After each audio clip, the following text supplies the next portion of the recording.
प्रधानमंत्री नरेंद्र मोदी आज मध्य प्रदेश को देंगे विकास की सौगात। 4,000 करोड़ रुपए से ज्यादा की रेल और सड़क क्षेत्र की परियोजनाओं का करेंगे शिलान्यास और लोकार्पण। प्रधानमंत्री संत शिरोमणि गुरुदेव श्री रविदास जी स्मारक स्थल पर करेंगे भूमि पूजन, स्मारक का भी करेंगे शिलान्यास।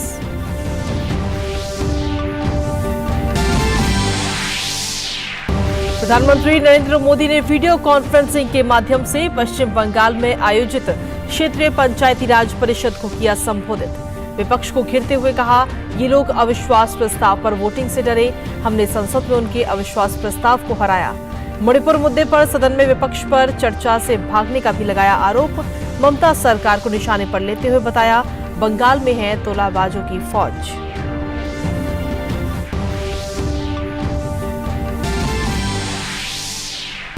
भारत की अध्यक्षता में G20 की भ्रष्टाचार विरोधी मंत्री स्तरीय बैठक का कोलकाता में आयोजन। प्रधानमंत्री नरेंद्र मोदी ने अपने वीडियो संदेश में बताया, भ्रष्टाचार का सबसे ज्यादा प्रभाव गरीबों और हाशिए पर रहने वाले लोगों पर पड़ा। भारत में भ्रष्टाचार के खिलाफ भारत सरकार की जीरो टॉलरेंस की नीति।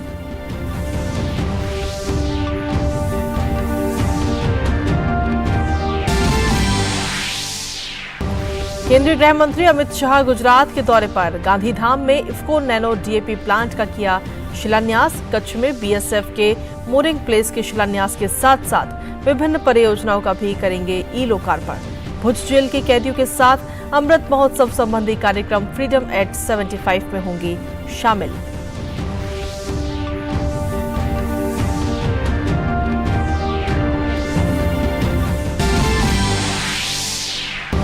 एशियन चैंपियंस ट्रॉफी के खिताबी मुकाबले में आज भारतीय टीम के सामने होगी मलेशिया की चुनौती। प्रतियोगिता में अजय टीम इंडिया ने सेमीफाइनल में जापान को 5-0 से दी शिकस्त। वहीं कोरिया को हराकर फाइनल में पहुंची मलेशिया की टीम।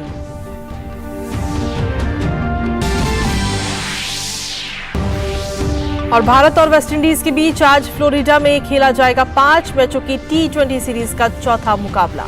सीरीज में 1-2 से पीछे चल रही टीम इंडिया की नजर सीरीज बराबर करने पर, वहीं सीरीज जीतने के इरादे से उतरेगी कैरिबियाई टीम।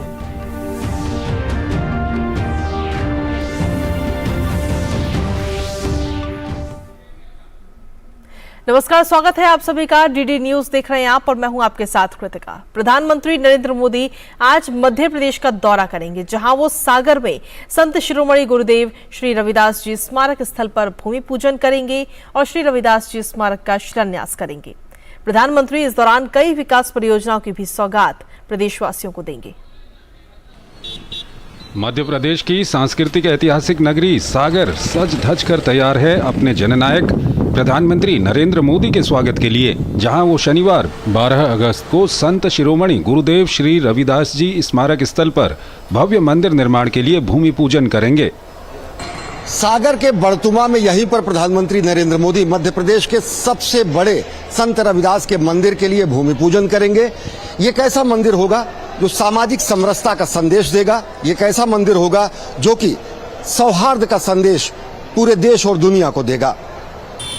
सागर शहर से सटे बड़तुम में 100 करोड़ रुपए से अधिक की लागत से 11.25 एकड़ से अधिक क्षेत्रफल में संत शिरोमणि गुरुदेव श्री रविदास जी का भव्य स्मारक का निर्माण किया जाएगा। स्मारक में संत रविदास जी के जीवन, दर्शन और शिक्षाओं को प्रदर्शित करने के लिए एक कला संग्रहालय और कला दीर्घा भी होगी।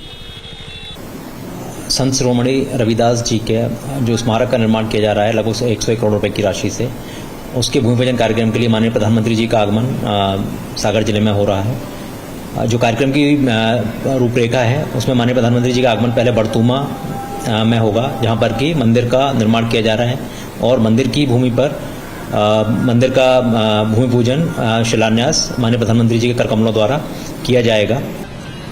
पिछले 18 दिनों से मध्य प्रदेश के 5 जिलों से चली संत शिरोमणि रविदास समरसता यात्रा का समापन भी बड़तुमा में होगा। संत रविदास यात्रा के जरिए प्रदेश की विभिन्न नदियों का जल और गांव-गांव की मिट्टी भी एकत्रित की गई है, जिसका उपयोग भूमि पूजन में किया जाएगा। सागर के बड़तुमा में प्रधानमंत्री नरेंद्र मोदी संत रविदास के भव्य मंदिर के लिए भूमि पूजन करेंगे, तो यहाँ ढाणा में प्रधानमंत्री नरेंद्र मोदी विशाल जनसभा को संबोधित करेंगे, जिसमें कम से कम 1.25 लाख से ज्यादा संत रविदास के अनुयायियों के पहुंचने की उम्मीद है और बड़ी संख्या में आमजन अपने जनप्रिय नेता को सुनने पहुंचेंगे। प्रधानमंत्री नरेंद्र मोदी यहां मध्य प्रदेश से संबंधित अनेक विकास परियोजनाओं की आधारशिला रखेंगे, उनका शिलान्यास भी करेंगे, जिनमें कोटा और बीना के बीच रेलखंड के दोहरीकरण की परियोजना प्रमुख है। ढाना में आयोजित सार्वजनिक रैली में प्रधानमंत्री 4,000 करोड़ रुपए से अधिक की रेल और सड़क क्षेत्र की परियोजनाओं का शिलान्यास और लोकार्पण करेंगे। प्रधानमंत्री 2,475 करोड़ रुपए की लागत से निर्मित कोटा बीना रेल मार्ग के दोहरीकरण परियोजना का लोकार्पण करेंगे।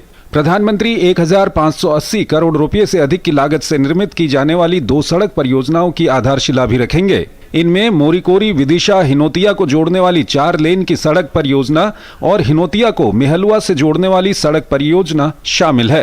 15वीं-16वीं शताब्दी के महान संत रविदास ने अपनी शिक्षाओं में ऊंच नीच का भेद समाप्त कर निर्गुण निराकार ईश्वर की आराधना और मानव प्रेम का सिद्धांत स्थापित किया, जिसकी भारतीय जनमानस पर आज भी अमिट छाप है। कृष्ण करीम राम हरि राघव जब लग एक न पेखा, वेद कतेब कुरान पुराणन सहज एक नहीं देखा। कृष्ण और करीम में कोई भेद नहीं, कुरान और पुराण में कोई अंतर नहीं, ऐसा संदेश दिया संत शिरोमणि रविदास ने। संत शिरोमणि रविदास का ये मंदिर सही मायने में नए भारत की अभ्युदय की कहानी कहेगा, जहां ऊंच नीच का कोई भेद नहीं होगा, जहां प्रतिभा को मान मिलेगा, परिश्रम को सम्मान मिलेगा, सत्यनिष्ठा का महागान होगा। कैमरा पर्सन राकेश कुमार के साथ अश्विनी कुमार मिश्र, बड़तुमा, सागर, मध्य प्रदेश।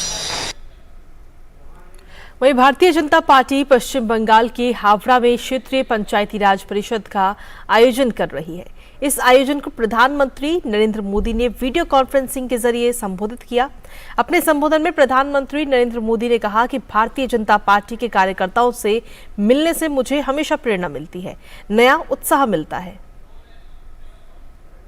जब मैं पार्टी के कार्यक्रम में आता हूं, पार्टी के कार्यकर्ताओं से मिलता हूं, तो हमेशा मुझे एक नई प्रेरणा मिलती है, नया उत्साह मिलता है, क्योंकि लाखों कार्यकर्ता दिन रात कोई पद की अपेक्षा के बिना मां भारती का जय जयकार करने के लिए पूरी शक्ति से जुटे हैं। वहीं प्रधानमंत्री नरेंद्र मोदी ने कहा कि पूर्वोत्तर भारत में देश के विकास एक मजबूत स्तंभ, देश के विकास का एक मजबूत इंजन होने का पूरा सामर्थ्य है।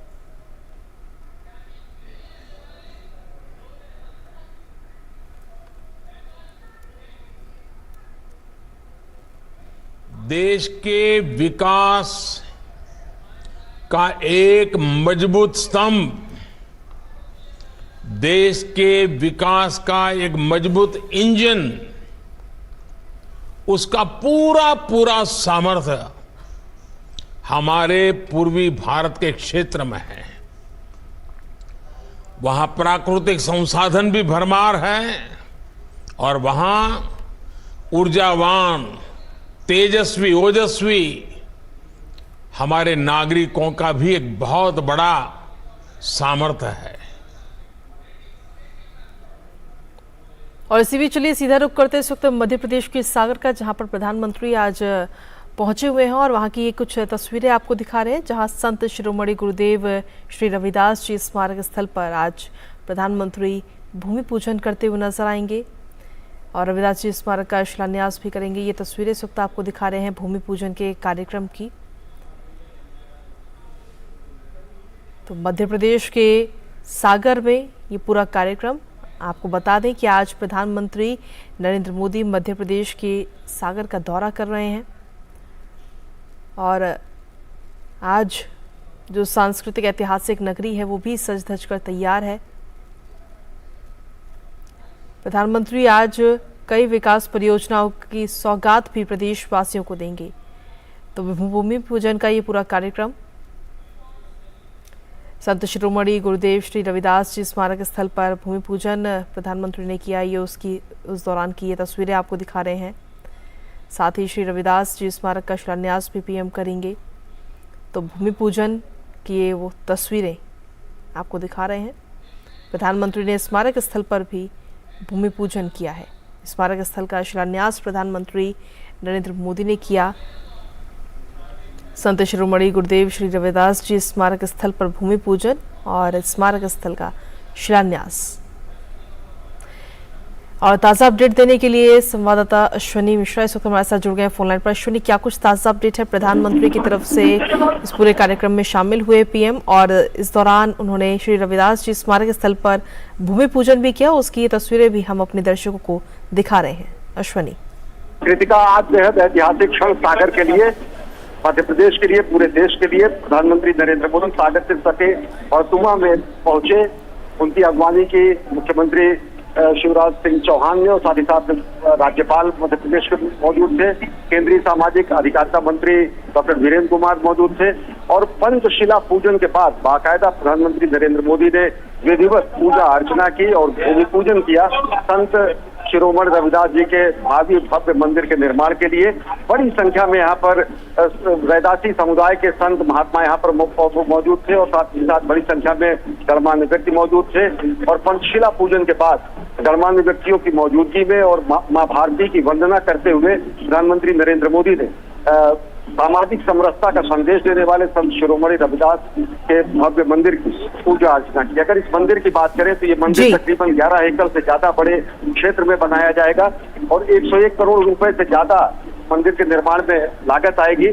और ये मंदिर बेहद भव्य होगा, नागर शैली में ये मंदिर बनेगा। और प्रधानमंत्री नरेंद्र मोदी ने इस मंदिर के जो प्रतिकृति है उसका भी उन्होंने अवलोकन किया। उन्होंने देखा कि इस मंदिर का भावी स्वरूप क्या होगा।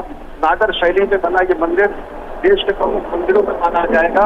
और इस मंदिर के साथ साथ एक म्यूजियम भी होगा, संग्रहालय भी होगा, जहां पर संत रविदास के व्यक्तित्व, कृतित्व और जीवन को प्रदर्शित किया जाएगा, उनकी शिक्षाओं को प्रदर्शित किया जाएगा। श्रद्धा सुमन अर्पित किया उन्होंने संत रविदास की मूर्ति पर, प्रतिमा पर। और उसके अलावा उन्होंने बड़ी संख्या में मौजूद जो संत शिरोमणि रविदास के अनुयायी हैं, रैदासी समाज के प्रदर्शक हैं, मौजूदा संत समाज के लोग हैं, उनसे उन्होंने उनका अभिवादन भी स्वीकार किया। तो बेहद महत्वपूर्ण और गौरवशाली क्षण मध्य प्रदेश के लिए और साथ ही साथ सागर के लिए। इस मंदिर के बारे में अगर बात करें तो मंदिर जो है कम से कम 14,000 वर्ग फीट से ज्यादा क्षेत्र में म्यूजियम का ही निर्माण होगा और 11 एकड़ से ज्यादा जमीन राज्य सरकार द्वारा इस मंदिर के लिए उपलब्ध कराई गई है। मंदिर का निर्माण तकरीबन 10,000 वर्ग फीट से ज्यादा भूमि पर किया जाएगा और 12,000 वर्ग फीट से ज्यादा क्षेत्र में भक्त निवास का निर्माण किया जाएगा। तो भक्तों का आने के लिए सुख सुविधाएं का और साथ ही साथ उनके श्रद्धालुओं के लिए अनेक सुविधाओं का यहाँ निर्माण किया जाएगा, जो कि समाज में समरसता का संदेश देगा। वही समाज में समरसता का संदेश जो संत शिरोमणि रविदास जी ने कहा, जहाँ पर उन्होंने ऊंच नीच के भेद को समाप्त करने की बात कही, जहाँ पर उन्होंने किसी भी व्यक्ति में किसी तरीके के विभेद किए जाने का उन्होंने स्पष्ट रूप से खंडन किया। और जहाँ पर उन्होंने कहा कि साधु की जात नहीं पूछी जाती है, एक समन्वयकारी मानवतावाद के पोषक, योगी, साधक, साधु समाज के सुधारक और पथ प्रदर्शक के रूप में संत शिरोमणि रविदास को पूरा विश्व जानता है। आज उन्हीं को नमन किया प्रधानमंत्री नरेंद्र मोदी ने और एक कार्यांजलि भी उनको प्रस्तुत की, जहां पर भूमि पूजन करके भव्य मंदिर के निर्माण की उन्होंने पूर्व पीठिका रखी है, आधारशिला रखी है, भूमि पूजन किया है। संत शिरोमणि की अगर बात करें तो उन्होंने पराधीनता को पाप कहा, उन्होंने जाति प्रथा पर कुठाराघात किया, उन्होंने घृणा का प्रतिकार घृणा से नहीं बल्कि प्रेम से किया। लेकिन वेदों पर उन्हें अटूट विश्वास था। मांसाहार, धन, लिप्सा, दुराचार के वो घोर विरोधी रहे और साथ ही साथ वो धार्मिक एकता के पथ प्रदर्शक रहे।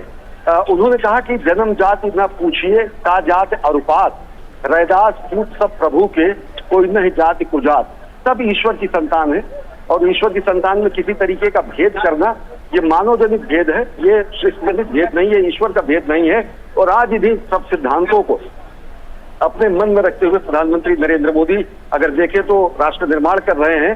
संत रविदास की कृतिका एक बेहद प्रसिद्ध उनका दोहा है। उन्होंने कहा कि ऐसा चाहूं राजमय जहां मिले सबन को अन्न, छोट बड़ो सब सम बसे, रविदास रहे प्रसन्न। एक ऐसा राज्य बने जिसमें सबको अन्न मिले, सबका पालन पोषण हो, सबको जो है आवास मिले, सब समान हो, छोटा बड़ा कोई ना हो, छोट बड़ो सब सम बसे, रविदास रहे प्रसन्न। तो संत रविदास शिरोमणि ने जो कल्पना की, उन्होंने ऐसे राज्य की कल्पना की जहां पर जात पात का भेद ना हो, जहां ऊंच नीच का भेद ना हो, जहां छोटे बड़े का भेद ना हो, जहां धार्मिक आधार पर किसी प्रकार का विभेद ना हो। और उन्हीं सिद्धांतों को हृदयंगम करके प्रधानमंत्री नरेंद्र मोदी इस समय राष्ट्र निर्माण कर रहे हैं। जब वो 80 करोड़ से ज्यादा लोगों को निःशुल्क अन्न उपलब्ध कराते हैं, जब वो गरीबों को कल्याण के लिए आवास उपलब्ध कराते हैं, जब वो समाज के पथ प्रदर्शक के रूप में समाज के हर एक वर्ग के उन्नयन के लिए, सशक्तिकरण के लिए अनेक सामाजिक कल्याण की योजनाएं चलाते हैं, तो निश्चित तरीके से वो स्वप्न देखा गया था कि ऐसा चाहूं राज में जहां मिले सबन को अन्न, छोट बड़ो न सब बसे, रविदास रहे प्रसन्न। तो उन्हीं भावनाओं को आत्मसात करके, उन्हीं मंत्रों को ध्यान में रखे प्रधानमंत्री जी कार्य कर रहे हैं। और एक बेहतरीन कार्यांजलि प्रधानमंत्री नरेंद्र मोदी द्वारा संत शिरोमणि को आज बड़तुमा में भूमि पूजन करके भव्य मंदिर के निर्माण के लिए, एक ऐसा भव्य मंदिर जहां पर संग्रहालय भी होगा, जहां भक्त निवास भी होगा, जो समरसता का संदेश, सद्भाव का संदेश पूरे देश और दुनिया को देगा। कृतिका जी, अश्विनी, अगर देखा जाए तो करीब 4000 करोड़ रुपए से ज्यादा की रेल और सड़क क्षेत्र की जो परियोजनाएं हैं, उनका भी शिलान्यास और लोकार्पण प्रधानमंत्री आज करेंगे। हाँ, अब प्रधानमंत्री जी का जो दूसरा कार्यक्रम है वो कार्यक्रम है बड़तुमा में, ये भूमि पूजन का कार्यक्रम था। और बड़तुमा के बाद अब कार्यक्रम है थाना में। थाना में प्रधानमंत्री नरेंद्र मोदी 4000 करोड़ रुपए से अधिक की परियोजनाओं की सौगात देंगे मध्य प्रदेश को। इनमें अगर देखें तो मुख्य रूप से बीना और कोटा के बीच का जो दोहरीकरण। ठीक है, चलिए, बहुत बहुत शुक्रिया अश्विनी तमाम जानकारी और अपडेट्स देने के लिए। तो प्रधानमंत्री इस वक्त वहां पर पहुंच चुके हैं और अब से कुछ ही देर में कार्यक्रम को संबोधित भी करेंगे। और इसी के साथ चलिए रुक करते हैं अब G20 से जुड़ी कुछ अन्य खबरों का।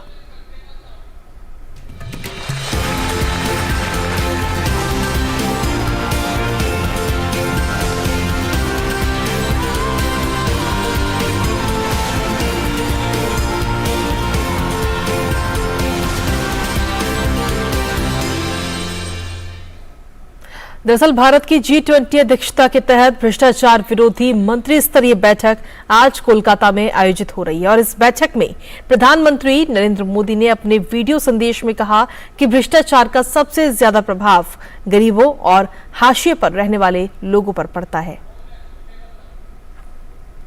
The impact of corruption is felt the most by the poor and the marginalized.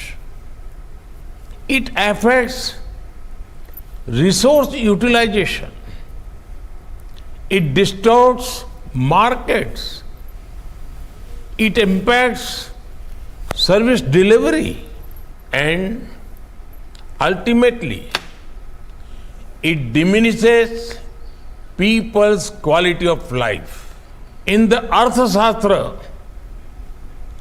Kautilya asserts that government's duty is to enhance the state's resources to maximize the welfare of its people.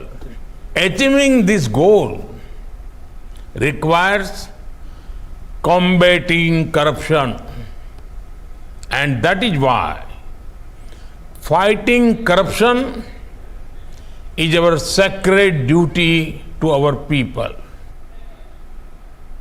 अपने संबोधन में प्रधानमंत्री नरेंद्र मोदी ने आगे कहा कि भारत में भ्रष्टाचार के खिलाफ सरकार की जीरो टॉलरेंस की नीति है। India has a strict policy of zero tolerance against corruption. We are leveraging technology and e-governance to create a transparent and accountable ecosystem. Leakages and gaps in welfare schemes and government projects are being plugged. Hundreds of million people in India have received direct benefit transfers into their bank accounts. Bharat की G20 अध्यक्षता के तहत भ्रष्टाचार विरोधी मंत्री स्तरीय बैठक की अध्यक्षता केंद्रीय मंत्री डॉक्टर जितेंद्र सिंह कर रहे हैं। उद्घाटन सत्र को संबोधित करते हुए डॉक्टर जितेंद्र सिंह ने कहा कि हमारे देश में भ्रष्टाचार विरोधी तंत्र है। Will have the potential to contribute towards a robust anti-corruption architecture that enables fair, inclusive and equitable growth. Excellencies, the G20 Anti-Corruption Working Group has been leading all these years global efforts for combating corruption, for promoting transparency and accountability, both in public life as well as in the private sectors. Eradication of corruption in all its forms, you would agree with me, has been a central pillar for all of us, and so also, rather more so, for Government of India's pro-people approach towards development, codified by the mantra of Sabka Saath, सबका विकास, सबका विश्वास। और चलिए अब G20 से जुड़ी कुछ अन्य खबरों पर भी डालते हैं एक नजर। G20 अध्यक्षता के तहत इस हफ्ते कोलकाता में भ्रष्टाचार विरोधी कार्य समूह की तीसरी और अंतिम बैठक संपन्न हुई। इस दौरान वैश्विक भ्रष्टाचार से निपटने के मजबूत सिद्धांतों पर ध्यान केंद्रित करने पर चर्चा की गई। 3 दिवसीय बैठक में भ्रष्टाचार के खिलाफ G20 एजेंडे को आगे बढ़ाने के लिए 5 प्राथमिकताओं के केंद्र में चर्चा हुई, तो वहीं इसके बाद आज से कोलकाता में भ्रष्टाचार विरोधी कार्य समूह की मंत्री स्तरीय बैठक की भी शुरुआत हुई है।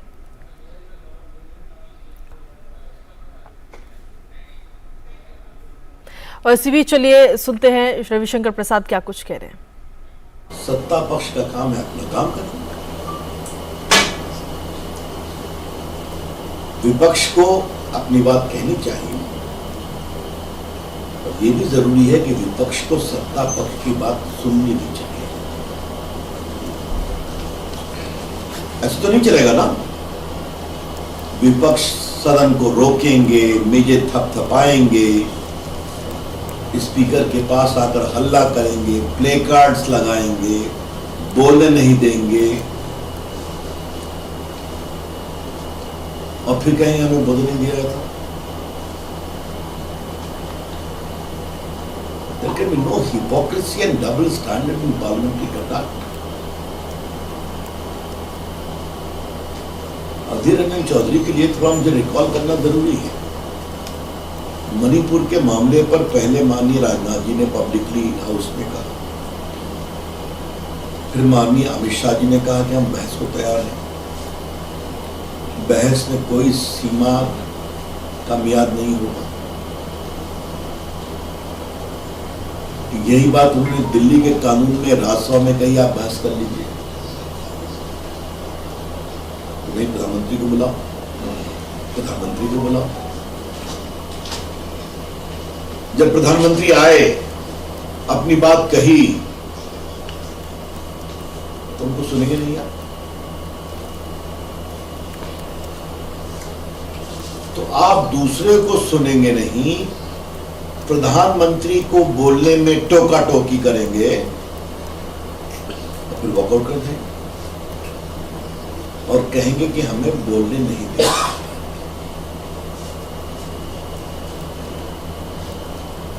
ये कोई नई बात नहीं है।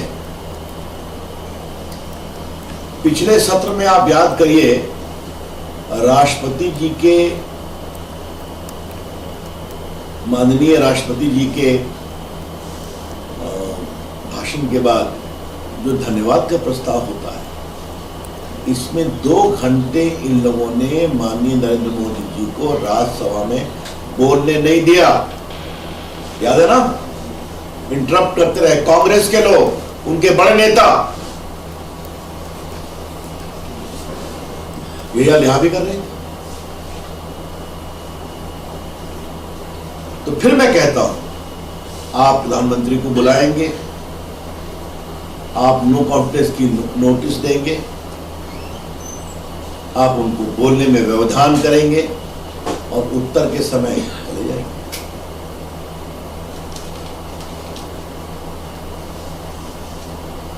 मैं एक बात का जवाब दूंगा, क्या कानून है नो कॉन्फिडेंस का? ये जो rules of procedure conduct of business Lok Sabha है, इसका मैं रूल 198 क्लॉज 2 पढ़ रहा हूं, motion of no confidence in the council of ministers. इसमें ही लिखा हुआ है ना कि जब स्पीकर लीव ग्रांट कर देगा उस दिन, उसके 10 दिन के अंदर इस पर बहस होगी। मैं पढ़ना चाहता हूं, if the speaker is of opinion that the motion is in order, the speaker shall read the motion to the house and shall request those members who are in favor of leave being granted to rise in their position. If not less than 50 members rise accordingly, the speaker shall declare that leave is granted and that the motion will be taken up on such date, not being more than 10 days from the date on which the leave is asked for. तो 10 दिन के अंदर बहस हुई कि नहीं हुई? अब हम बताइए। तो आप गृह मंत्री जी को बोलने नहीं देंगे, बार बार कहने के बावजूद, जो उनका विभाग है, उनका मैंडेट है। उन्होंने 2-2.25 घंटा बोला, 1 घंटे से ऊपर उन्होंने पूरा विस्तार से क्या स्थिति है मणिपुर की, कैसे कैसे अतीत में क्या हुआ, कांग्रेस के समय क्या हुआ, ये बताया। और उसके पश्चात फिर माननीय प्रधानमंत्री जी बोले। अभी कहां से युवराज राजीव गांधी ने कहा 2 मिनट बोले, और यही बात अनिल बाबू ने भी रिपीट कर दिया। ये सब रिकॉर्ड की बात है कि पीएम लगभग 25 मिनट, आधा घंटा बोले मणिपुर पर और नॉर्थ ईस्ट पर। अमित शाह जी 1 घंटे से ऊपर बोले मणिपुर पर, नॉर्थ ईस्ट पर। तो आप सुनेंगे नहीं, आप वॉकआउट कर जाएंगे और उसके बाद कहेंगे प्रधानमंत्री बोले कहां? तो आप प्रधानमंत्री को बुलाएंगे, यह अविश्वास का प्रस्ताव है, आपने लाया है। और एक बात मैं रिकॉर्ड को आज स्ट्रेट करना चाहता हूं, गौरव गोगोई जी ने थोड़ा बहुत जरूर बोला मणिपुर पर, नॉर्थ ईस्ट पर, बाकी विपक्ष के किसी नेता ने मणिपुर पर भाषण दिया कि मोदी जी को आरोप प्रत्यारोप, और कुछ लोगों ने गाली दिया, सरकार के खिलाफ टिप्पणियां की। तो जब सरकार के खिलाफ अविश्वास लाएंगे तो सरकार जवाब नहीं देगी क्या? तो जवाब वो तो जो हम चाहते हैं। चित भी मेरी, पट भी मेरी, हम ही मांग करेंगे और हम ही तय करेंगे, तुम क्या बोलोगे? संसद ऐसे नहीं चलती। और बाद में आप रोएंगे प्रेस में कि हमें बोल नहीं दिया गया। मैं बहुत पीड़ा से कहूंगा, पूरे विपक्ष का आचरण बहुत ही गैर जिम्मेदाराना रहा है। The conduct of the opposition has been utterly irresponsible.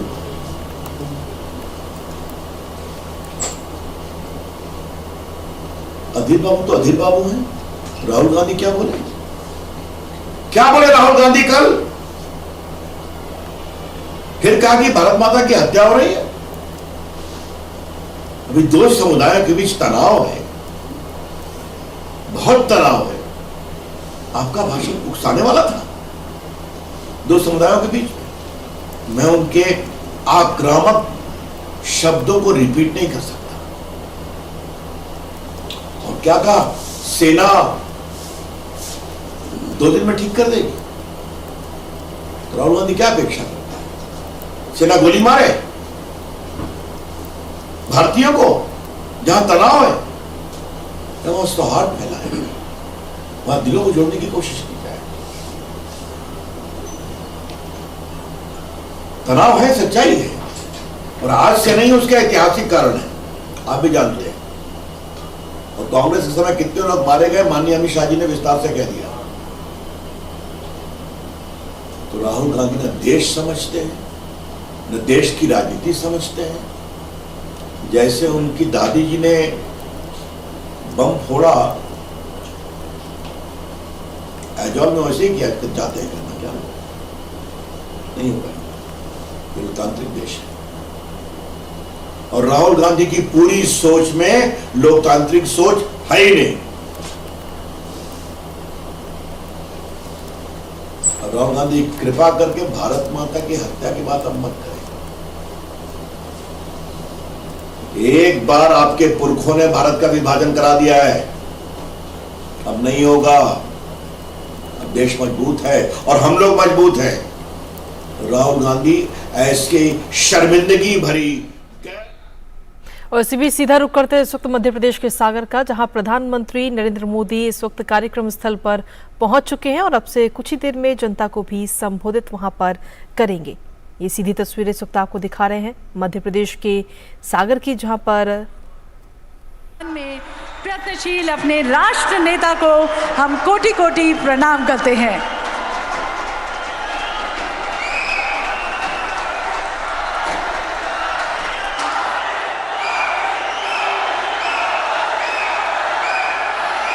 देवियों सज्जनों, संत शिरोमणि रविदास जी का जीवन, उनका दर्शन, उनका संदेश कालजीवी है और कालजयी भी। वे आज भी उतना सार्थक है जितना कल था। तो आइए आज के इस कार्यक्रम का शुभारंभ करते हैं युग दृष्टा संत रविदास जी के आशीर्वाद के साथ, उनकी वंदन के साथ। और मैं माननीय प्रधानमंत्री जी से निवेदन करती हूँ कि सद्गुरु श्री रविदास जी को अपने श्रद्धा सुमन भेंट करें। पुष्पांजलि के साथ हम आज के इस कार्यक्रम का शुभारंभ करते हैं। माननीय प्रधानमंत्री जी अपने श्रद्धा सुमन भेंट करते हुए, नमन करते हुए, वंदन के साथ साथ हमारे आदरणीय राज्यपाल महोदय और हमारे यशस्वी मुख्यमंत्री श्री शिवराज सिंह चौहान जी।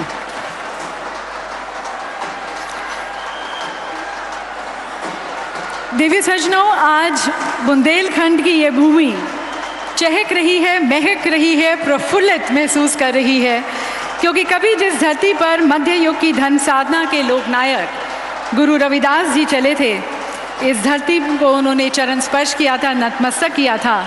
आज उन्हीं के सिद्धांतों का अनुसरण करने वाले इस सदी के महान लोकनायक हमारे माननीय प्रधानमंत्री जी ने उनके भव्य मंदिर की आधारशिला रखी है, उसका भूमि पूजन किया है। और इसका भूमि पूजन कर माननीय प्रधानमंत्री जी ने न केवल संत रविदास जी को भव्य श्रद्धांजलि दी है, पर इसके साथ साथ भारत के मानचित्र पर सागर के बरतुमा को पवित्र पावन भूमि के रूप में सुशोभित किया है। तो आइए एक बार पुनः इस सम्मान और सौगात के लिए प्रधानमंत्री जी को आभार व्यक्त करते हुए उनका स्वागत करते हैं। और मैं निवेदन करती हूँ हमारे माननीय राज्यपाल महोदय जी से, आदरणीय श्री मंगूभाई पटेल जी से, कि वे माननीय प्रधानमंत्री जी का स्वागत करें, उन्हें पुष्पगुच्छ भेंट कर।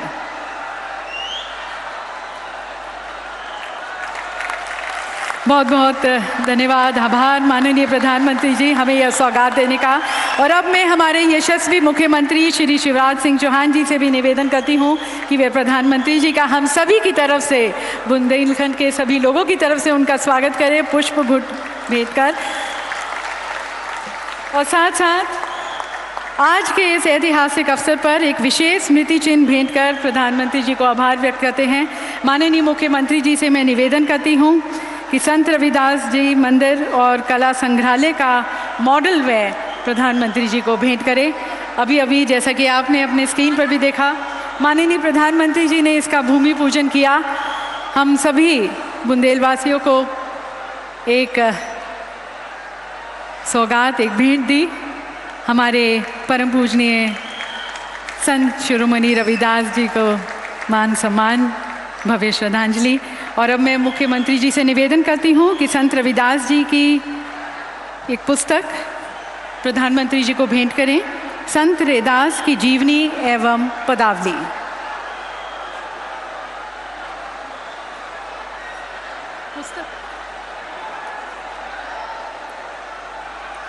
माननीय प्रधानमंत्री जी को अब संत रविदास जी पर पुस्तक भेंट की जा रही है माननीय मुख्यमंत्री जी द्वारा, संत रविदास की जीवनी एवं पदावली। सभी संत रविदास जी के भक्तों की तरफ से, समर्थकों की तरफ से, लाखों अनुयायियों की तरफ से हम प्रधानमंत्री जी को पुनः धन्यवाद करते हैं।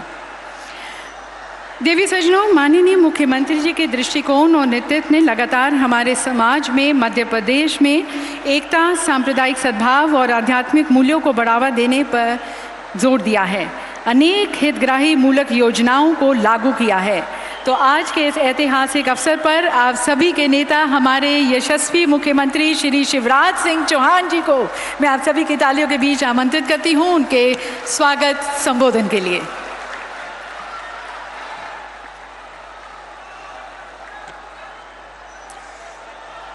बोलिए भारत माता की, संत शिरोमणि रविदास महाराज की। हम सबके सौभाग्य से आज मध्य प्रदेश और बुंदेलखंड की इस धरती पर संत रविदास जी के मंदिर स्मारक के लिए भूमि पूजन करने पधारे हमारे प्रिय यशस्वी प्रधानमंत्री, दुनिया के सर्वाधिक लोकप्रिय नेता सम्मानीय श्रीमान नरेंद्र मोदी जी। एक बार दोनों हाथ ऊपर उठा के तालियां बजा के स्वागत कीजिए, अभिनंदन कीजिए। हमारे राज्यपाल आदरणीय मंगू भाई पटेल जी, केंद्रीय मंत्रीगण वीरेंद्र कुमार जी, ज्योतिरादित्य सिंधिया जी, श्री प्रहलाद पटेल जी, मध्य प्रदेश सरकार के सभी सहयोगी मंत्रीगण, हमारे मंच पर विराजमान सभी साथीगण, बहनों भाइयों, सबसे पहले तो मैं माफी चाहता हूं, हम बैठने की पर्याप्त व्यवस्था नहीं कर पाए। जितनी भीड़ अंदर है उससे ज्यादा भीड़ बाहर सड़कों पर जनसमुद्र उमड़ा हुआ है। आज का दिन मध्य प्रदेश के लिए, बुंदेलखंड के लिए और सागर के लिए सौभाग्य का दिन है। संत शिरोमणि रविदास जी महाराज, उनका दिव्य मंदिर, उनका भव्य मंदिर और उनका अलौकिक मंदिर इस धरती पर बनने वाला है। बहनों और भाइयों, हमने मिलकर फैसला किया था रविदास जयंती के दिन कि सागर में, बड़तुमा में रविदास जी का भव्य मंदिर बनाया जाए। और हमारा सौभाग्य इसलिए कि संत रविदास जी के मंदिर के भूमि पूजन के लिए हमारे प्रिय प्रधानमंत्री श्रीमान नरेंद्र मोदी जी पधारे हुए हैं। मोदी जी पधारे हुए हैं। संत रविदास जी महाराज भारत को जोड़ने वाले संत थे। कोई जात नहीं, पात नहीं, ऊंचा नहीं, नीचा नहीं, छोट बड़ सब सम बसे। कोई छोटा नहीं, कोई बड़ा नहीं। भक्ति कैसे करें, कर्म कैसे करें, इसका संदेश देने वाले संत रविदास जी महाराज, उनके जीवन और दर्शन पर आधारित यह भव्य स्मारक बनेगा और आने वाली पीढ़ियां भी संत रविदास जी को जानेंगी और उनके बताए मार्ग पर चलेंगी। मेरे बहनों और भाइयों, संत रविदास जी के मार्ग पर चलकर सरकार चलाने वाले हमारे प्रधानमंत्री श्रीमान नरेंद्र मोदी जी, संत रविदास जी ने कहा था, ऐसा चाहूं राज में जहां मिलहि सबही को अन्न। और आज ये देश जानता है 80 करोड़ गरीब बहनों और भाइयों को निःशुल्क अन्न की व्यवस्था की है तो श्रीमान मोदी जी ने की है। और केवल अन्न नहीं, जनता की जिंदगी की न्यूनतम आवश्यकताएं पूरी करने का काम।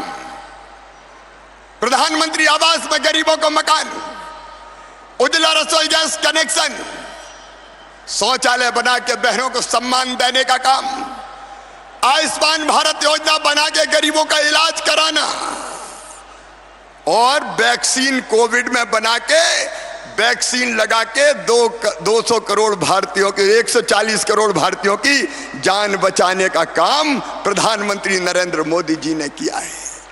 जो रविदास जी ने कहा वो मोदी जी कर रहे हैं, और मुझे कहते हुए गर्व है मोदी जी के आशीर्वाद से और उनके बताए मार्ग पर चलकर मध्य प्रदेश भी आगे बढ़ रहा है।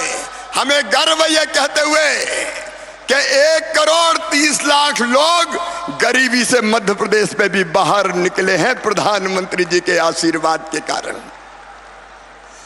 विकास के अनेकों काम, आज भी रेल लाइन का दोहरीकरण, 2,500 करोड़ की सड़कें।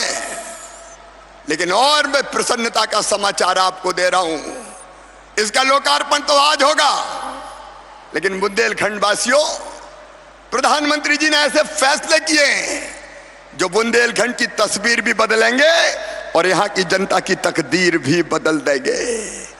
बीना में पेट्रोकेमिकल्स, बीना रिफाइनरी पर आधारित पेट्रोकेमिकल्स उत्पाद पर 50,000 करोड़ का निवेश आने वाला है। मैं मोदी जी को हृदय से धन्यवाद देता हूं और आप भी तालियां बजा के अभिनंदन करें। इसी बुंदेलखंड की धरा पर कैन और बेतवा बहुत जल्दी काम प्रारंभ होने वाला है और 20 लाख एकड़ जमीन में बुंदेलखंड में सिंचाई होगी। बुंदेलखंड की धरती पंजाब और हरियाणा को मात करेगी। 44,000 करोड़ रुपए की योजना का उपहार प्रधानमंत्री जी ने बुंदेलखंड की जनता को दिया है। और कल संसद में जो हुआ वो अद्भुत और अभूतपूर्व है। अंग्रेजों के बनाए कानून बदले जा रहे हैं और उनमें से एक, अगर मासूम बिटिया के साथ कोई दुराचार करेगा तो सीधा फांसी के फंदे पे लटका दिया जाएगा। एक नए भारत का उदय प्रधानमंत्री जी के नेतृत्व में हुआ है। इसलिए मैं एक बार फिर उनका हृदय से स्वागत करता हूं।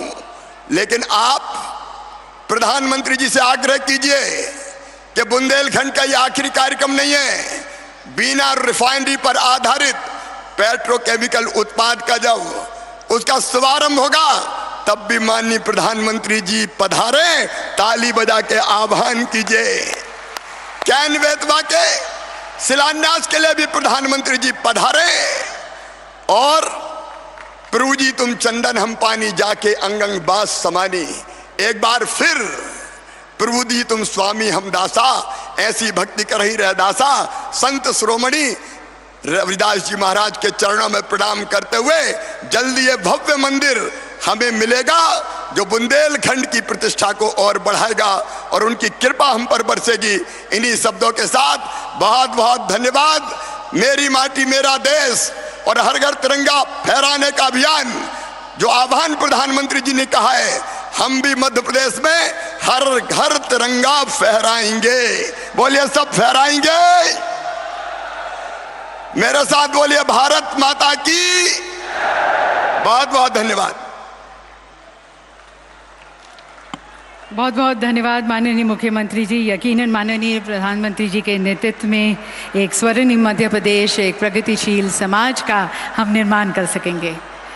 देवी सज्जनों, अपने नेतृत्व के माध्यम से प्रधानमंत्री जी भारत की सांस्कृतिक और ऐतिहासिक विरासत के पुनर्जागरण को बढ़ावा देने के साथ साथ देश को आधुनिक और प्रगतिशील भविष्य की ओर ले जाने में भी अथक प्रयास कर रहे हैं, जिससे हम एक उच्च सिद्धांतों वाला प्रगतिशील भारत का निर्माण कर सकें।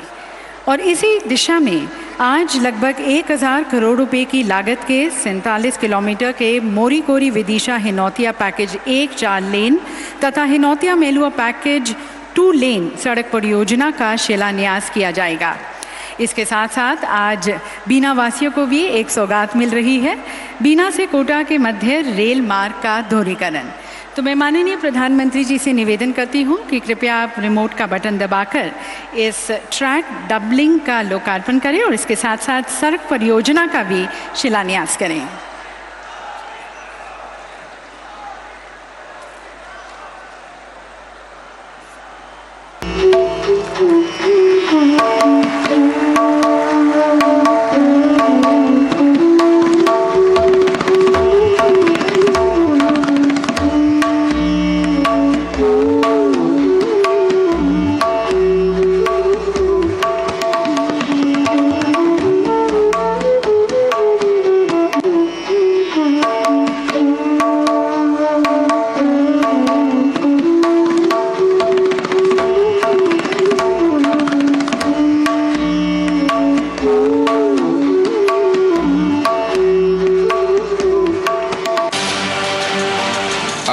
अभूतपूर्व स्पीड और स्केल पर देश के कोने कोने में इंफ्रास्ट्रक्चर का निर्माण और मॉडर्न कनेक्टिविटी को बढ़ावा।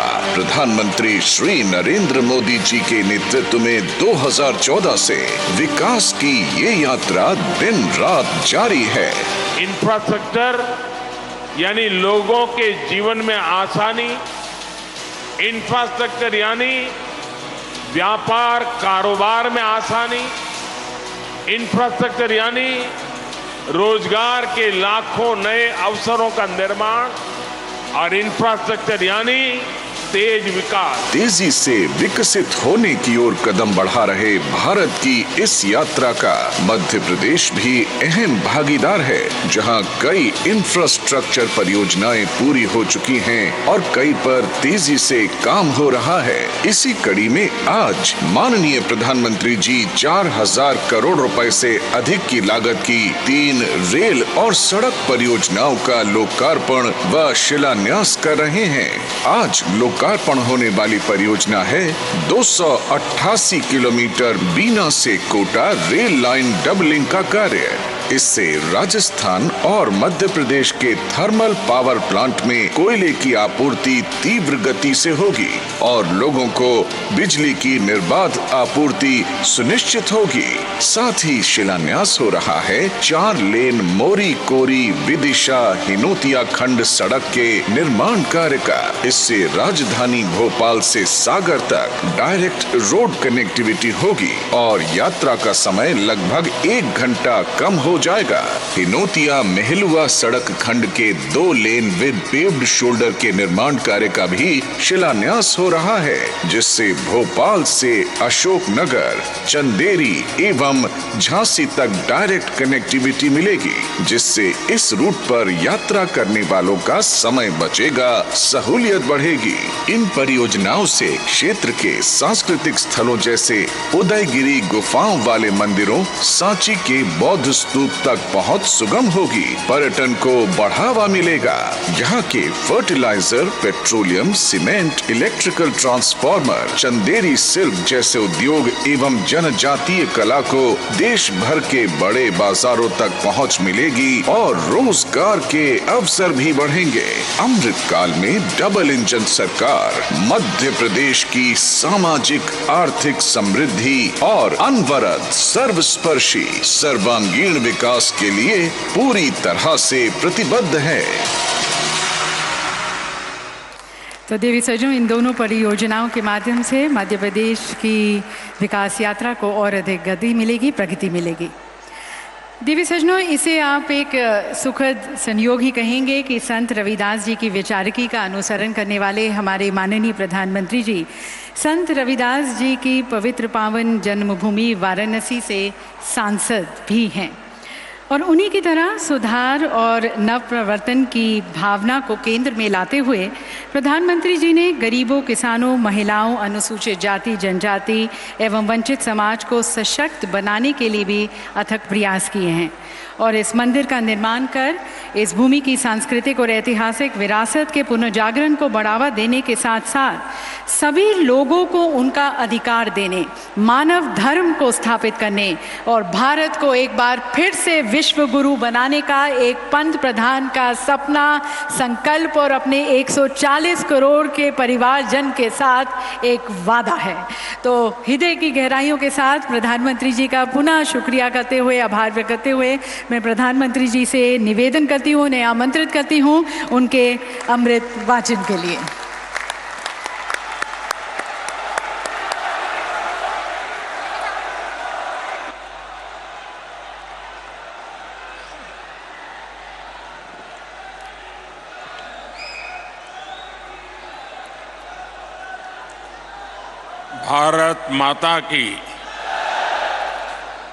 भारत माता की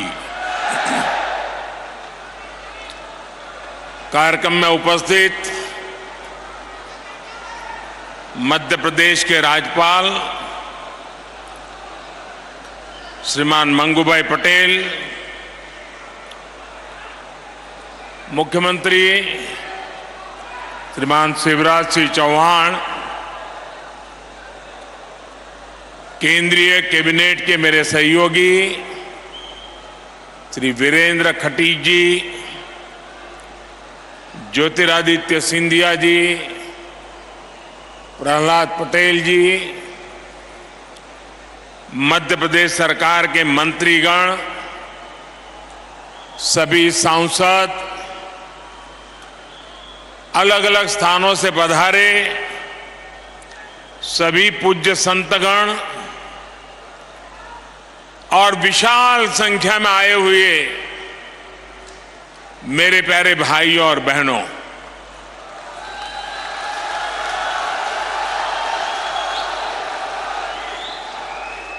सागर की धरती, संतों का सानिध्य,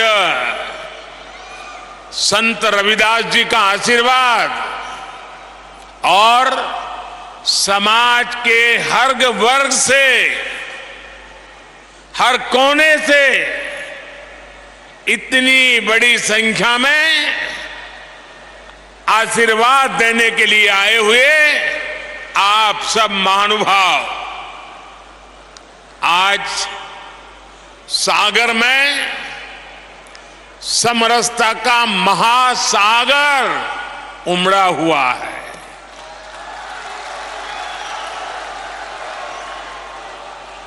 देश की इसी साझी संस्कृति को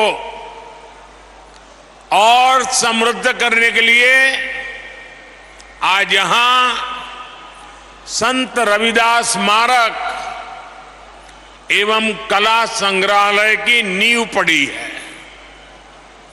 संतों की कृपा से कुछ देर पहले मुझे इस पवित्र स्मारक के भूमि पूजन का पुण्य अवसर मिला है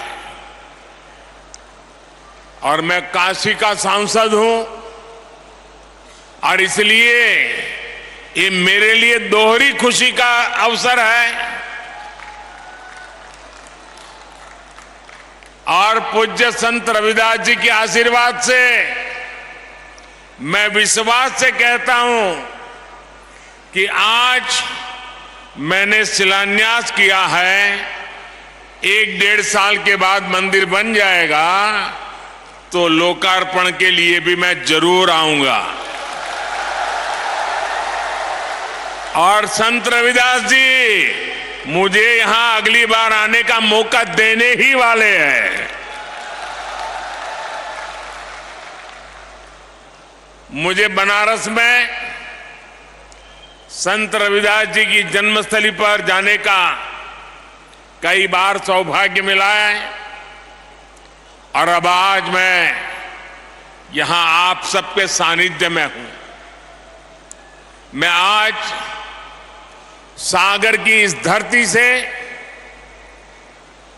संत शिरोमणि पूज्य रविदास जी के चरणों में नमन करता हूं, उन्हें प्रणाम करता हूं। भाइयों और बहनों, संत रविदास स्मारक एवं संग्रहालय में भव्यता भी होगी और दिव्यता भी होगी। ये दिव्यता रविदास जी की उन शिक्षाओं से आएगी जिन्हें आज इस स्मारक की नींव में जोड़ा गया है, गढ़ा गया है। समरसता की भावना से ओतप्रोत 20,000 से ज्यादा गांवों की, 300 से ज्यादा नदियों की मिट्टी आज इस स्मारक का हिस्सा बनी है। एक मुट्ठी मिट्टी के साथ साथ एमपी के लाखों परिवारों ने समरसता भोज के लिए एक एक मुट्ठी अनाज भी भेजा है। इसके लिए जो 5 समरसता यात्राएं चल रही थी, आज उनका भी सागर की धरती पर समागम हुआ है और मैं मानता हूं कि ये समरसता यात्राएं यहां खत्म नहीं हुई हैं, बल्कि यहां से सामाजिक समरसता के एक नए युग की शुरुआत हुई है। मैं इस कार्य के लिए मध्य प्रदेश सरकार का अभिनंदन करता हूं, मुख्यमंत्री भाई शिवराज जी का अभिनंदन करता हूं और आप सभी को बधाई देता हूं। साथियों, प्रेरणा और प्रगति जब एक साथ जुड़ते हैं तो एक नए युग की नींव पड़ती है। आज हमारा देश, हमारा एमपी इसी ताकत के साथ आगे बढ़ रहा है। इसी क्रम में आज यहां कोटा बीना सेक्शन पर रेल मार्ग के दोहरीकरण का भी लोकार्पण हुआ है। नेशनल हाईवे पर 2 महत्वपूर्ण मार्गों का शिलान्यास भी किया गया है। विकास के ये काम सागर और आसपास के लोगों को बेहतर सुविधा देंगे। इसके लिए मैं यहां के सभी भाई बहनों को बहुत बहुत शुभकामनाएं देता हूं। साथियों, संत रविदास स्मारक और संग्रहालय की ये नींव एक ऐसे समय में पड़ी है जब देश ने अपनी आजादी के 75 वर्ष पूरे किए हैं। अब अगले 25 वर्षों का अमृत काल हमारे सामने है। अमृत काल में हमारी जिम्मेदारी है कि हम अपनी विरासत को भी आगे बढ़ाएं और अतीत से सबक भी लें। एक राष्ट्र के रूप में हमने हजारों वर्षों की यात्रा की है। इतने लंबे कालखंड में समाज में कुछ बुराइयां आना भी स्वाभाविक है। ये भारतीय समाज की ही शक्ति है कि इन बुराइयों को दूर करने वाला समय समय पर कोई महापुरुष, कोई संत, कोई औलिया इसी समाज से निकलता रहा है। रविदास जी ऐसे ही महान संत थे। उन्होंने उस कालखंड में जन्म लिया था जब देश पर मुगलों का शासन था। समाज अस्थिरता, उत्पीड़न और अत्याचार से जूझ रहा था। उस समय भी रविदास जी समाज को जागृत कर रहे थे, समाज को जगा रहे थे। वो उसे उसकी बुराइयों से लड़ना सिखा रहे थे। संत रविदास जी ने कहा था, जात पात के फेर मही, जात पात के फेर मही, उर्जी रही सब लोग, मनुष्यता को खात हुई, रैदास जात कर रोग। अर्थात सब लोग जात पात के फेर में उलझे हैं और ये बीमारी मानवता को खा रही है।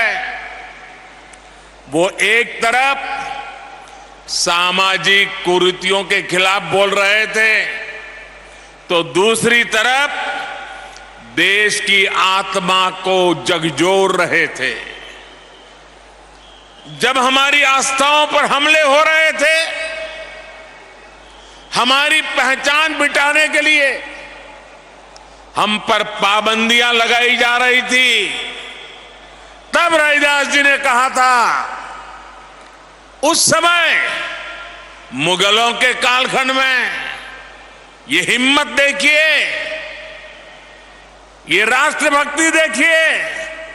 रविदास जी ने कहा था, पराधीनता पाप है, जान लेहु रे मीत, रविदास पराधीन सो, कौन करे है प्रीत।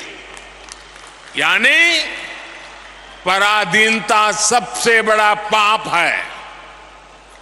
जो पराधीनता को स्वीकार कर लेता है, उसके खिलाफ जो लड़ता नहीं है, उससे कोई प्रेम नहीं करता। एक तरह से उन्होंने समाज को अत्याचार के खिलाफ लड़ने का हौसला दिया था। इसी भावना को लेकर छत्रपति वीर शिवाजी महाराज ने हिंदवी स्वराज की नींव रखी थी। यही भावना आजादी की लड़ाई में लाखों लाख स्वाधीनता सेनानियों के दिलों में थी, और इसी भावना को लेकर आज देश गुलामी की मानसिकता से मुक्ति के संकल्प पर आगे बढ़ रहा है। साथियों, रविदास जी ने अपने एक दोहे में कहा है, और अभी शिवराज जी ने उसका उल्लेख भी किया, ऐसा चाहूं राज में, ऐसा चाहूं राज में, जहां मिले सबन को अन्न, छोट बड़ों सब संबसे, रविदास रहे प्रसन्न। यानी समाज ऐसा होना चाहिए जिसमें कोई भी भूखा न रहे, छोटा बड़ा इससे ऊपर उठकर सब लोग मिलकर साथ रहे। आज आजादी के अमृत काल में हम देश को गरीबी और भूख से मुक्त करने के लिए प्रयास कर रहे हैं। आपने देखा है, कोरोना की इतनी बड़ी महामारी आई, पूरी दुनिया की व्यवस्थाएं चरमरा गई, ठप पड़ गई। भारत के गरीब तबके के लिए, दलित आदिवासी के लिए हर कोई आशंका जता रहा था। कहा जा रहा था कि 100 साल बाद इतनी बड़ी आपदा आई है, समाज का ये तबका कैसे रह पाएगा। लेकिन तब मैंने ये तय किया कि चाहे जो हो जाए, मैं मेरे गरीब भाई बहन को खाली पेट सोने नहीं दूंगा।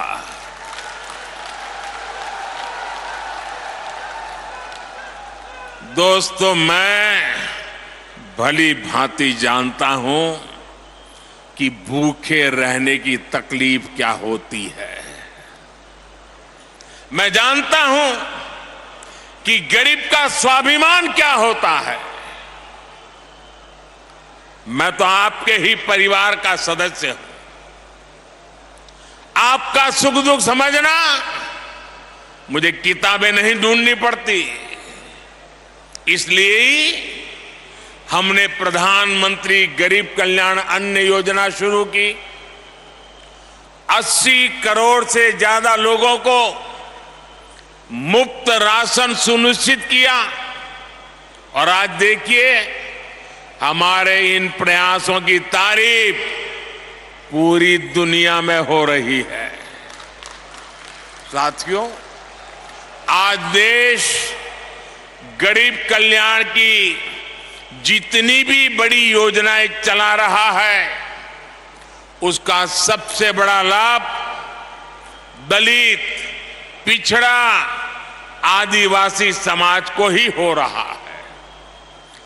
आप सब अच्छे से जानते हैं, पहले की सरकारों के समय जो योजनाएं आती थी वो चुनावी मौसम के हिसाब से आती थी, लेकिन हमारी सोच है कि जीवन के हर पड़ाव पर देश दलित, वंचित, पिछड़े, आदिवासी, महिलाएं, इन सब के साथ खड़ा हो, हम उनकी आशाओं, आकांक्षाओं को सहारा दें। आप देखिए, जरा योजनाओं पर नजर करेंगे तो पता चलेगा।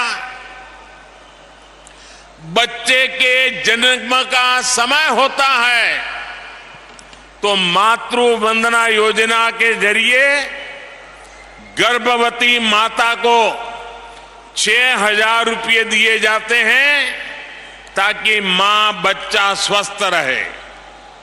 आप भी जानते हैं कि जन्म के बाद बच्चों को बीमारियों का, संक्रामक रोगों का खतरा होता है। गरीबी के कारण दलित, आदिवासी बस्तियों में इनकी सबसे ज्यादा मार होती है। आज नवजात बच्चों की पूरी सुरक्षा के लिए मिशन इंद्रधनुष चलाया जा रहा है। बच्चों को सभी बीमारियों से बचने के लिए टीका लगे, ये चिंता सरकार करती है। मुझे संतोष है कि बीते वर्षों में 5.5 करोड़ से अधिक माताओं और बच्चों का टीकाकरण किया जा चुका है। साथियों, आज हम देश के 7 करोड़ भाई बहनों को सिकल सेल एनीमिया से मुक्ति के लिए अभियान चला रहे हैं। देश को 2025 तक टीबी मुक्त बनाने के लिए काम हो रहा है। कालाजार और दिमागी बुखार का प्रकोप धीरे धीरे कम हो रहा है। इन बीमारियों से सबसे ज्यादा दलित, वंचित, गरीब परिवार वही इसके शिकार होते थे। इसी तरह अगर इलाज की जरूरत होती है तो आयुष्मान योजना के जरिए अस्पतालों में मुफ्त इलाज की व्यवस्था की गई है। लोग कहते हैं मोदी कार्ड मिल गया है, 5 लाख रुपए तक अगर कोई बीमारी को लेकर के बिल चुकाना है तो ये आपका बेटा कर देता है। साथियों, जीवन चक्र में पढ़ाई का बहुत महत्व है। आज देश में आदिवासी बच्चों की पढ़ाई के लिए अच्छे स्कूलों की व्यवस्था हो रही है। आदिवासी क्षेत्रों में 700 एकलव्य आवासीय स्कूल खोले जा रहे हैं। उन्हें सरकार पढ़ाई के लिए किताबें देती है, स्कॉलरशिप देती है। मिड डे मील की व्यवस्था को बेहतर बनाया जा रहा है ताकि बच्चों का अच्छा पोषण वाला खाना मिले। बेटियों के लिए सुकन्या समृद्धि योजना शुरू की गई है ताकि बेटियां भी बराबर से और बराबरी से आगे बढ़े। स्कूल के बाद हायर एजुकेशन में जाने के लिए एससी, एसटी, ओबीसी युवा युवतियों के लिए अलग से स्कॉलरशिप की व्यवस्था की गई है। हमारे युवा आत्मनिर्भर बने, अपने सपनों को पूरा कर सके, इसके लिए मुद्रा लोन जैसी योजनाएं भी शुरू की गई हैं। मुद्रा योजना के अब तक जितने लाभार्थी हैं उनमें बड़ी संख्या में एससी एसटी समाज के ही मेरे भाई बहन हैं और सारा पैसा बिना गारंटी दिया जाता है। साथियों, एससी एसटी समाज को ध्यान में रखकर हमने स्टैंड अप इंडिया योजना भी शुरू की थी। स्टैंड अप इंडिया के तहत एससी एसटी समाज के युवाओं को 8,000 करोड़ रुपए की आर्थिक सहायता मिली है। 8,000 करोड़ रुपए ये हमारे एससी एसटी समाज के नौजवानों के पास गए हैं। हमारे बहुत से आदिवासी भाई बहन वन संपदा के जरिए अपना जीवन यापन करते हैं। उनके लिए देश वन धन योजना चला रहा है। आज करीब 90 वन उत्पाद को एमएसपी का लाभ भी मिल रहा है। इतना ही नहीं, कोई भी दलित, वंचित, पिछड़ा बिना घर के न रहे। हर गरीब के सर पे छत हो, इसके लिए प्रधानमंत्री आवास भी दिए जा रहे हैं। घर में सभी जरूरी सुविधाएं हो, इसके लिए बिजली कनेक्शन, पानी कनेक्शन भी मुफ्त दिया गया है। इसका परिणाम है कि एसटी एसटी समाज के लोग आज अपने पैरों पर खड़े हो रहे हैं। उन्हें बराबरी के साथ समाज में सही स्थान मिल रहा है। साथियों, सागर एक ऐसा जिला है जिसके नाम में तो सागर है ही, इसकी एक पहचान 400 एकड़ की लाखा बंजारा झील से भी होती है। इस धरती से लाखा बंजारा जैसे वीर का नाम जुड़ा है। लाखा बंजारा ने इतने वर्ष पहले पानी की अहमियत को समझा था, लेकिन जिन लोगों ने दशकों तक देश में सरकारें चलाई, उन्होंने गरीबों को पीने का पानी पहुंचाने की जरूरत भी नहीं समझी। ये काम भी जल जीवन मिशन के जरिए हमारी सरकार जोरों पर कर रही है। आज दलित बस्तियों में, पिछड़े इलाकों में, आदिवासी क्षेत्रों में पाइप से पानी पहुंच रहा है। ऐसे ही लाखा बंजारा की परंपरा को आगे बढ़ाते हुए हर जिले में 75 अमृत सरोवर भी बनाए जा रहे हैं। ये सरोवर आजादी की भावना का प्रतीक बनेंगे, सामाजिक समरसता का केंद्र बनेंगे। साथियों, आज देश का दलित हो, वंचित हो, पिछड़ा हो, आदिवासी हो, हमारी सरकार उन्हें उचित सम्मान दे रही है, नए अवसर दे रही है। न इस समाज के लोग कमजोर हैं, न इनका इतिहास कमजोर है। एक से एक महान विभूतियां समाज के इन वर्गों से निकल कर आई हैं। उन्होंने राष्ट्र के निर्माण में असाधारण भूमिका निभाई है। इसलिए आज देश इनकी विरासत को भी गर्व के साथ सहेज रहा है। बनारस में संत रविदास जी की जन्मस्थली पर मंदिर का सौंदर्यीकरण किया गया। मुझे खुद उस कार्यक्रम में जाने का सौभाग्य मिला।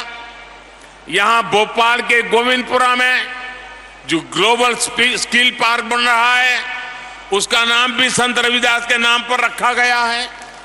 बाबा साहब के जीवन से जुड़े प्रमुख स्थानों को भी पंच तीर्थ के रूप में विकसित करने का जिम्मा हमने उठाया है। इसी तरह आज देश के कई राज्यों में जनजातीय समाज के गौरवशाली इतिहास को अमर करने के लिए म्यूजियम बन रहे हैं। भगवान बिरसा मुंडा के जन्मदिन को देश ने जनजातीय गौरव दिवस के रूप में मनाने की परंपरा शुरू की है।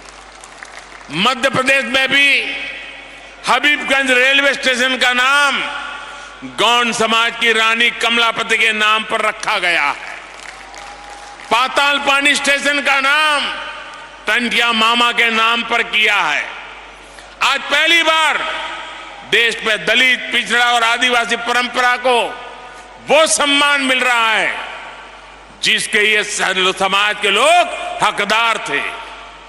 हमें सबका साथ, सबका विकास, सबका विश्वास और सबका प्रयास के इसी संकल्प को लेकर आगे बढ़ना है। मुझे भरोसा है देश की इस यात्रा में संत रविदास की शिक्षाएं हम सब देशवासियों को एकजुट करती रहेगी। हम साथ मिलकर बिना रुके भारत को विकसित राष्ट्र बनाएंगे। इसी भावना के साथ आप सभी को बहुत बहुत धन्यवाद, बहुत बहुत शुभकामनाएं। धन्यवाद।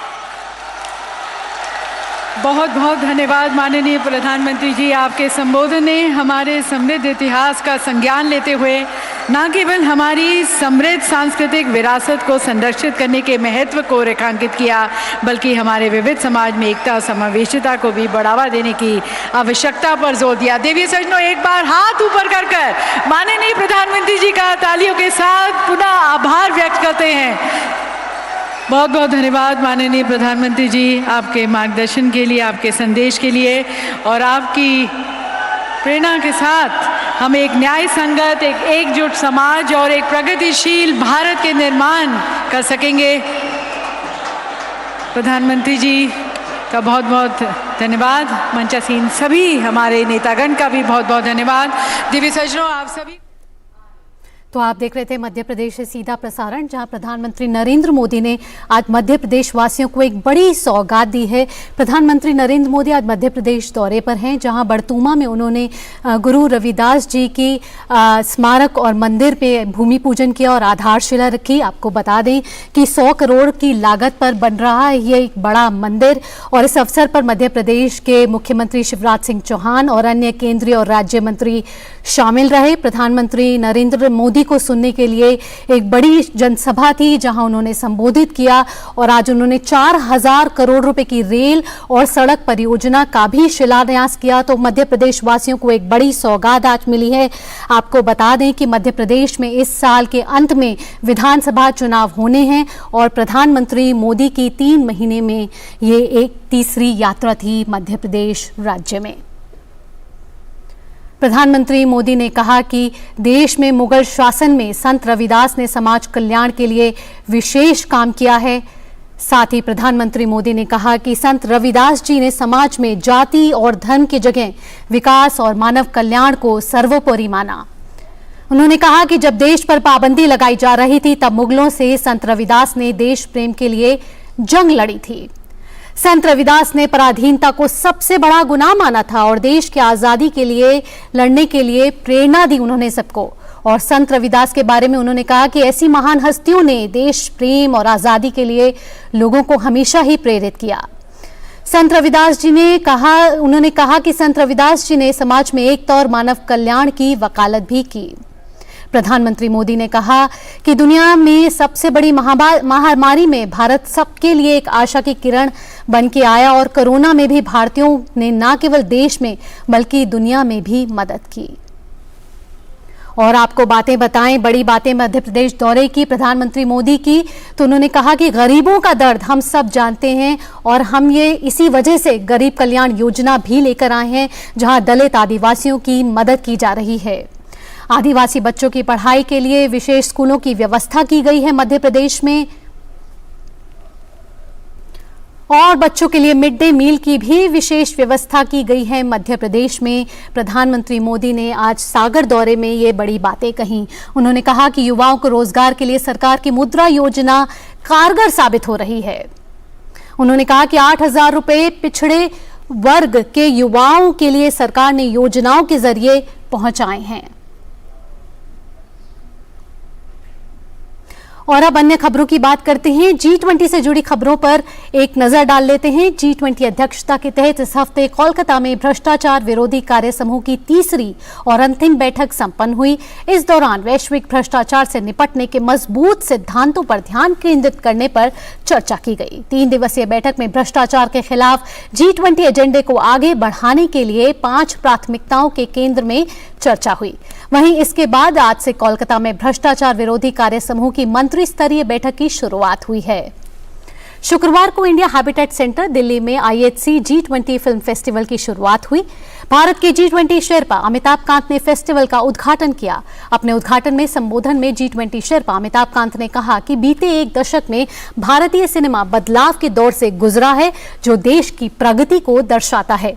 उन्होंने कहा कि भले ही हम भौगोलिक रूप से अलग अलग हैं, लेकिन हमें एक भविष्य के लिए काम करना होगा।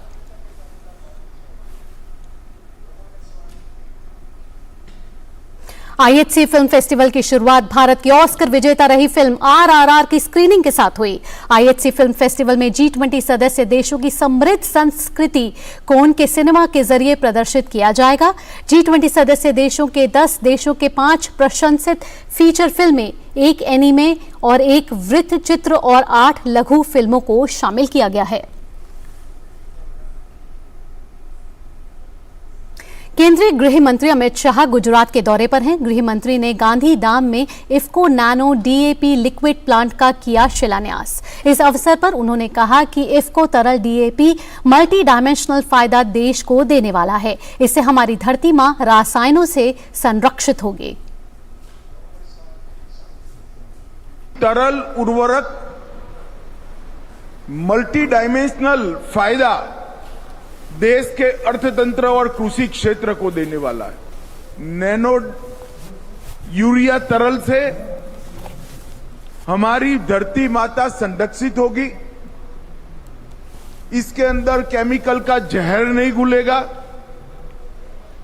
इसकी उर्वरकता बरकरार रहेगी और आने वाले दिनों में जो किसान धरती की उर्वरकता कम होने का एक बहुत बड़ा चैलेंज फेस कर रहा है, वो चुनौती से उसको मुक्ति मिलेगी। और अब बात करते हैं मॉनसून की। असम के कई हिस्सों में जारी भारी बारिश के चलते 7 जिलों में लगभग 40,000 लोग बाढ़ से प्रभावित हैं। चराईदेव, दरांग, धेमाजी, डिब्रूगढ़, लाघाट, जोरहाट, शिवसागर में बाढ़ का कहर जारी है। असम राज्य आपदा प्रबंधन प्राधिकरण के अनुसार पिछले 24 घंटों में डिब्रूगढ़ में 1 मौत की सूचना मिली है। शिवसागर में दिसांग और दिखोव और निमाटी घाट में ब्रह्मपुत्र खतरे के स्तर से ऊपर बह रही है। 18 राजस्व मंडलों में लगभग 259 गांव प्रभावित हैं। धेमाजी और शिवसागर जिलों में नावों के माध्यम से 293 लोगों को निकाला गया। राहत सामग्री वितरित करने के लिए कुल 30 राहत वितरण केंद्र खोले गए। भाजपा के राष्ट्रीय अध्यक्ष JP नड्डा पश्चिम बंगाल के हावड़ा में सुप्रसिद्ध उपन्यासकार शरद चंद्र चट्टोपाध्याय के आवास पर पहुंचे, जहां उन्होंने पश्चिम बंगाल के भाजपा सांसद सुकांत मजूमदार के साथ शरद चंद्र चट्टोपाध्याय को पुष्पांजलि अर्पित की।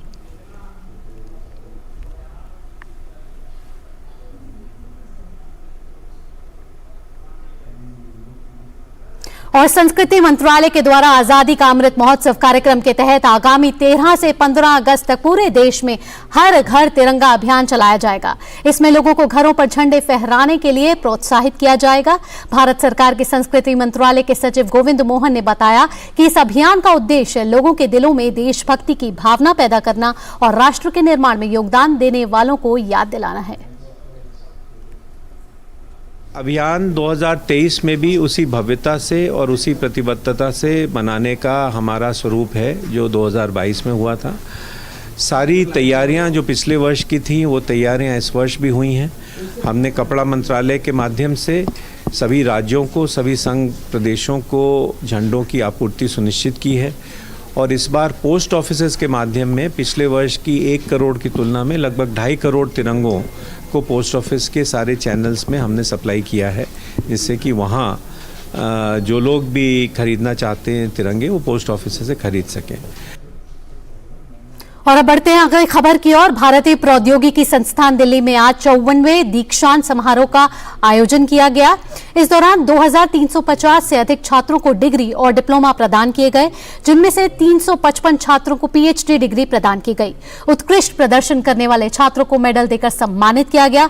साथ ही संस्थान के कुछ प्रतिष्ठित पूर्व छात्रों को इस अवसर पर एल्यूमिनी पुरस्कार से सम्मानित किया गया। आईआईटी दिल्ली के निदेशक रंगन बैनर्जी ने इस मौके पर कहा कि आईआईटी दिल्ली में अबू धाबी स्थित पहले अंतर्राष्ट्रीय कैंपस में अगले साल से पाठ्यक्रम की शुरुआत की जाएगी। उन्होंने कहा कि अबू धाबी स्थित कैंपस एक शोध केंद्रित कैंपस होगा जो यूएई में रिसर्च इकोसिस्टम को बढ़ावा देने में योगदान देगा।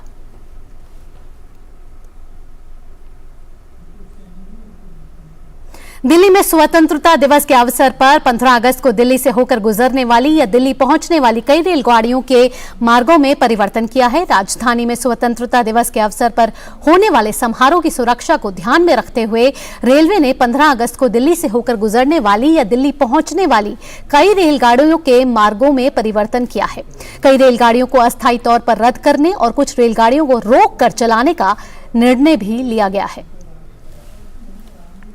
जम्मू कश्मीर के श्रीनगर एयरबेस बेस पर भारतीय वायुसेना ने मिग 21 विमानों की जगह मिग 29 यूपीजी विमानों को तैनात कर दिया है। इसी साल जनवरी में आधुनिक उन्नत मिग 29 यूपीजी विमानों को कश्मीर घाटी में तैनात किया गया था। भारतीय वायुसेना के pilot squadron leader Shivam Rana ने कहा कि यह विमान रणनीतिक रूप से बेहतर है और बेहतर एवियोनिक्स और लंबी दूरी की मिसाइलों से सुसज्जित है।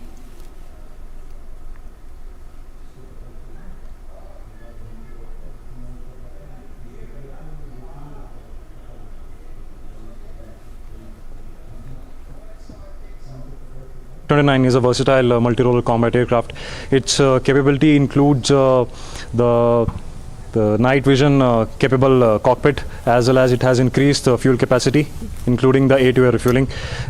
We have also included the air-to-ground armament, which was not included earlier. Obviously, the biggest capability of this aircraft is are the pilots who are handpicked at the training stage to fly and train in this fleet to fly this lethal aircraft. और भाजपा ने आज विपक्ष पर एक बार फिर जमकर निशाना साधा। भाजपा के वरिष्ठ नेता रविशंकर प्रसाद ने कहा कि विपक्ष सदन में लगातार हंगामा करता रहा। उन्होंने सदन नहीं चलने दिया और फिर आरोप लगाते हुए कि सरकार बोलने नहीं देती। उन्होंने कहा कि मणिपुर मामले में सरकार की ओर से रक्षा मंत्री और गृह मंत्री ने कहा था कि हम चर्चा के लिए तैयार हैं। विपक्ष को अपनी बात कहनी चाहिए और ये भी जरूरी है कि विपक्ष को सत्ता पक्ष की बात सुननी भी चाहिए। ऐसे तो नहीं चलेगा ना, विपक्ष सदन को रोकेंगे, मेजें थपथपाएंगे, स्पीकर के पास आकर हल्ला करेंगे, प्ले कार्ड्स लगाएंगे, बोलने नहीं देंगे और फिर कहेंगे हमें बोलने नहीं दिया था।